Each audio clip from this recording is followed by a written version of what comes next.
Okay, that was Rebbe Tanner. He runs an orphanage in eastern Uganda. And when I say he has nothing and his children have nothing, I'm serious. We're talking about mud floors, mud huts, just absolutely walking a mile for water. And it's a very difficult life. And we were lucky enough to meet him. And we're not a well drilling charity. We don't go over and drill wells. What we do is we go over and we teach people to drill their own wells and then to start a business.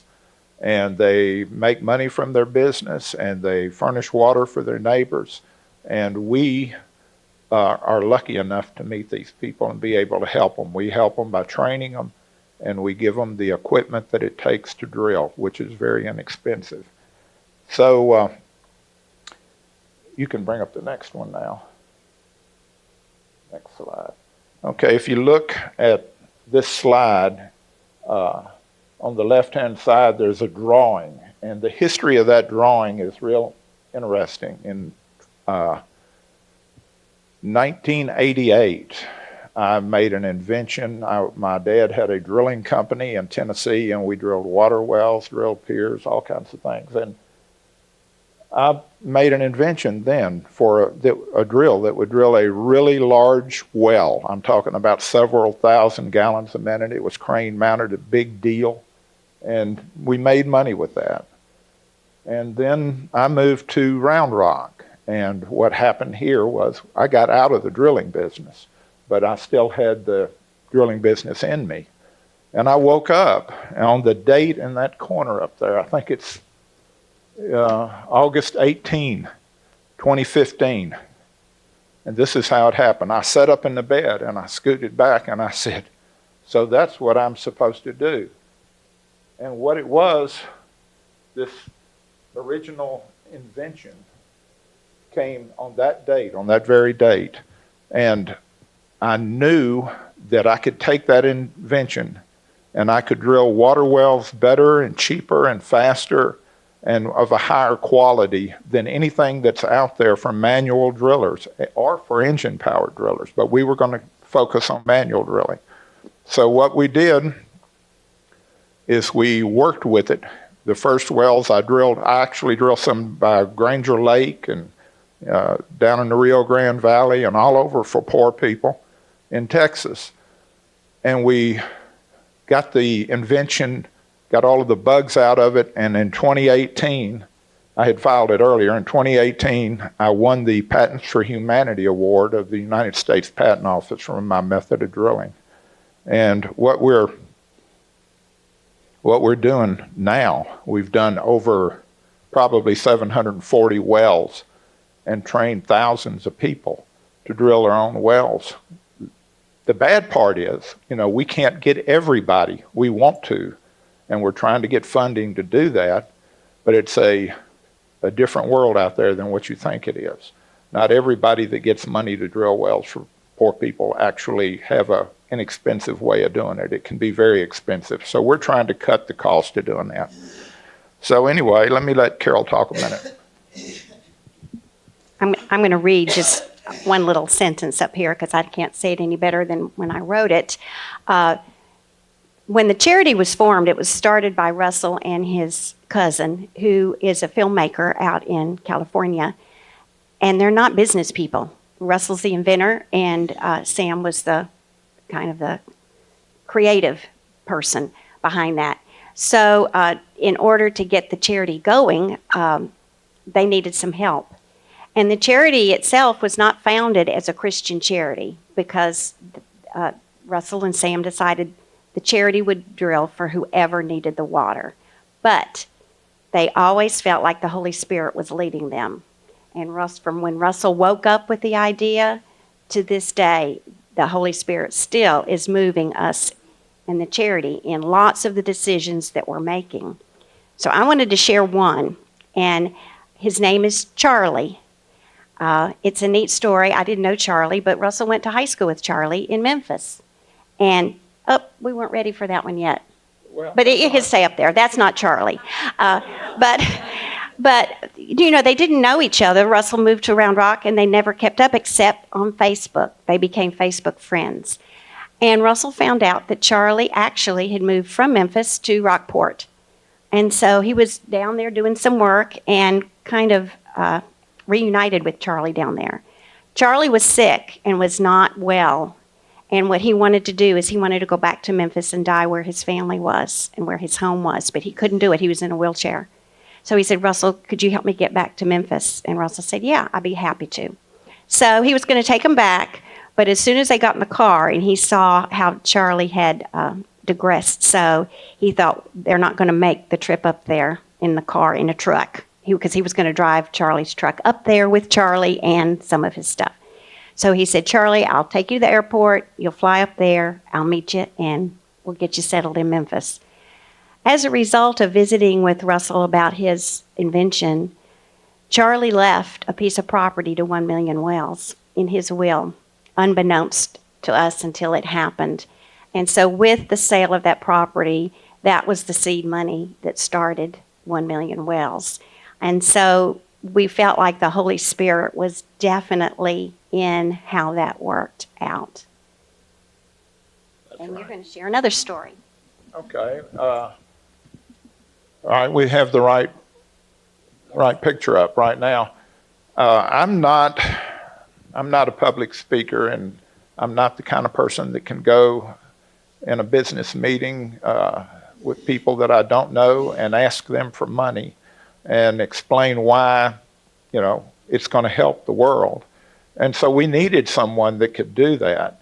And so I was lucky. I found Jim Forbes, and it was sort of a God thing again.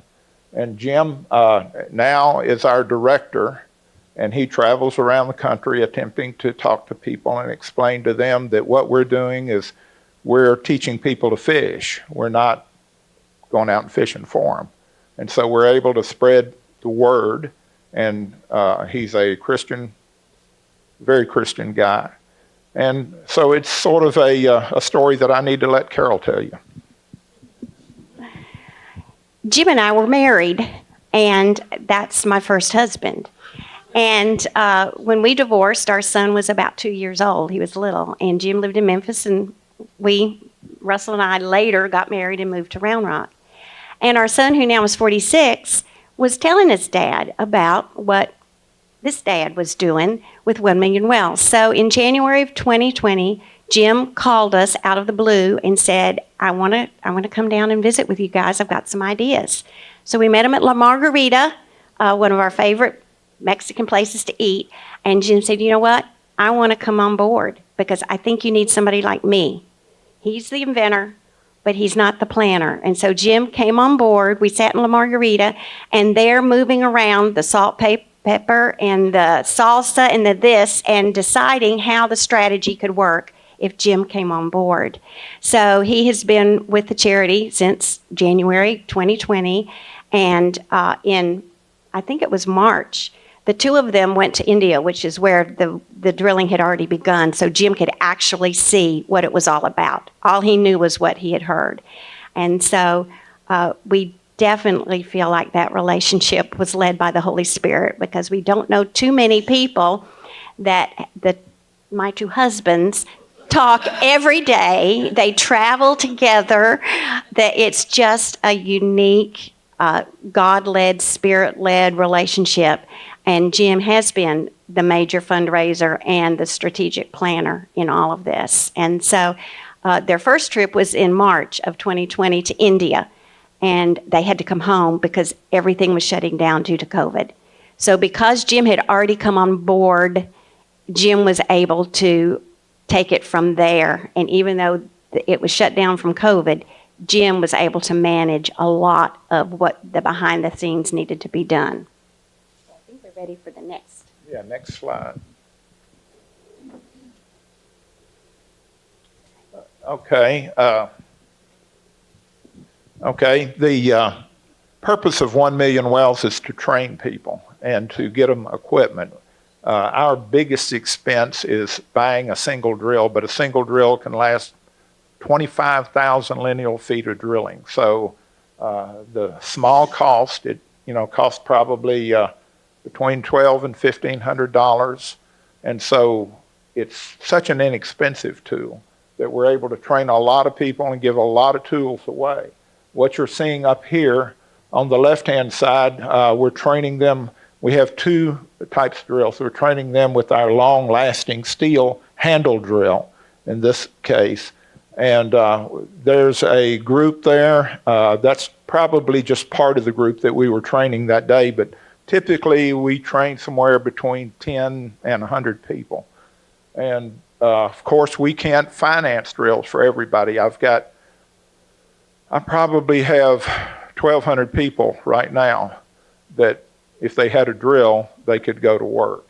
And in this particular photograph, that's in an area near Mbali, which is near Mount Elgon. I don't know if you've heard of that place. It's the second largest volcanic cauldron in the world, but it's real close to that, so the drilling's not easy. And these people have taken the drill farther than anybody else. There's a woman there and a man that have a similar type charity, and we have a thing called Water Neighborhoods that we do. And that's where we furnish a farmer water in an alluvial plain, which is the flat land near a stream. And we furnish them with a well, and then we build a neighborhood on the hill with houses and churches and orphanages and whatever the community needs. And so this woman and her husband are building the first one of those. We have some others planned right now, but it's a really good way to get people to learn to look where God puts water, because he puts it in the same place every time it rains. And there are people that have no water, and they're in areas they'll never get water. So part of our job is to teach people where they can get water. And the other part, of course, is to get them in business and hope they get wealthy in their neighborhood or whatever, and they can help out with us at some point in time. Okay, Carol. I think you're the next slide. Oh, I am? Oh, okay. Looks like I got two more. Okay, the places we're working, maybe the next slide. Yeah, okay. The places that we're working primarily are India and Africa and Central America, South America, Mexico, and I don't think we've done anything in other parts right now, but we need to be everywhere in the world. We've got a computer program that shows that we were invited to speak before the United Nations, and we offered a plan in the United Nations where we showed mathematically, at least, that if they use my invention to drill with, that we can furnish water for 2.2 billion people before 2030. So it's a very good tool, and you would think when you said that at the UN, people would go, oh, great. And I got the other answer, and that answer was, well, we're spending a lot of money right now, and, you're talking about something that's cheap, and, what about all the money we're spending already? So we haven't made that connection yet, but I think Jim is going to make it. He's going to New York again for a UN meeting, and I think he may get lucky up there. So anyway, that's where we're working. Okay. Next slide. Okay, this shows us what we plan for the future. The large picture right there is Jamie and Moses and her husband, and then the two drilling, I'm going to call them captains. They're the leaders of the group there. And in the background is a really neat thing. It's a tall tower, and one of those drillers invented an improvement.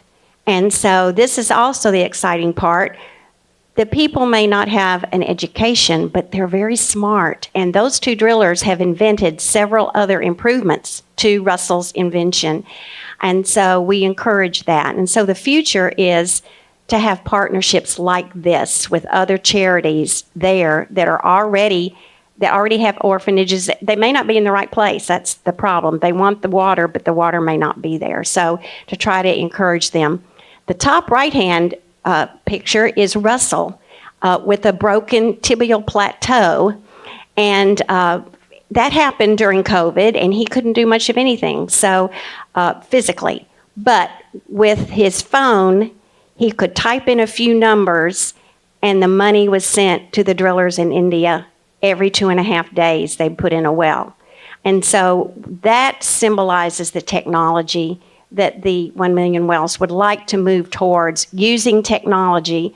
It's still how we fund the wells in India, with a couple of phone calls, 5 minutes, and then the driller in India has the financing to drill his well, and about every 2.5 days that happens. So they're also looking at solar, using solar in some of the areas, because if they can get the panels, they can do that. One of the things I want to mention is in the first video where you saw, and he's talking about getting clean water, and you see all that muddy water, that is how the well is put in. You have to use that kind of water in order to make the well. I looked at video after video and thought, well, where is the clean water?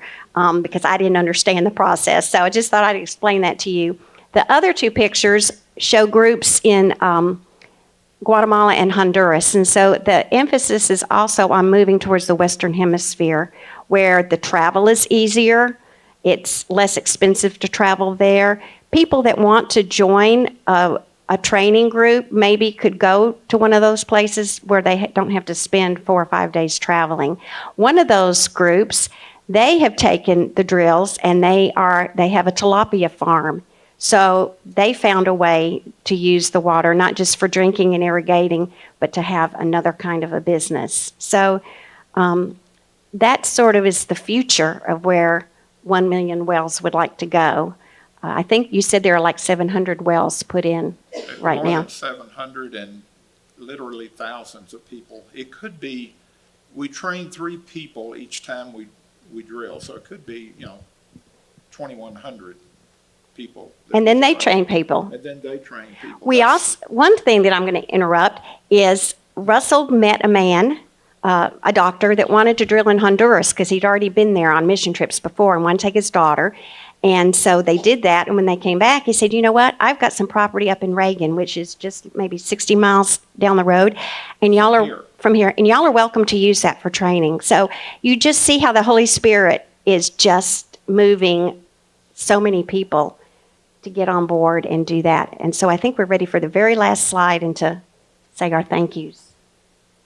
Okay. Oh, okay. It's just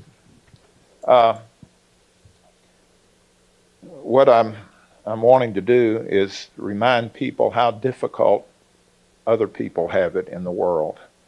And I am a witness that in just about every country I've been to, and also in Texas, there are people with no water. And just think how that is. Your body is mostly water. When you get thirsty, it's like Rebbe said in the beginning, where is the clean water? What can I do? And when I was in Kenya a few years ago, we were going by a gold smelting plant. And in gold smelting, they use mercury, not in the smelting part, but in the separation part. They use mercury to separate, and mercury is a toxic poison.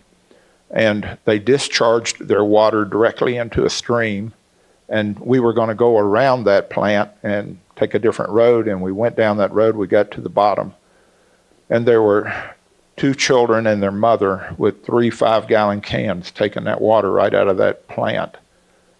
And that's what Rebbe was worried about. The people that are going to be poisoned by the very water that it takes to keep them alive. So we need help. And I want to tell you what y'all have done is amazing. It is absolutely amazing. You're going to help people that you'll never see, and you're going to help people live. And it won't be one well, but the money that it takes to train someone. If the money you get trains a person, gives them a drill, and they trained 3 people, and each of those 3 trained 3. That's what we offered to the UN. And so it's going to, for the rest of your life, it's going to grow. It's not just going to be one well. And so we want to say thank you. Thank you. This is our thank you for what you've already done. Oh my goodness. Thank you so much. Thank you. As you can hear, it's a remarkable invention, and God's hand has been on it from beginning to now. So we thank you all for all that you've given already, and we are blessed to have Carol and Russell here with us today. Thank you so much.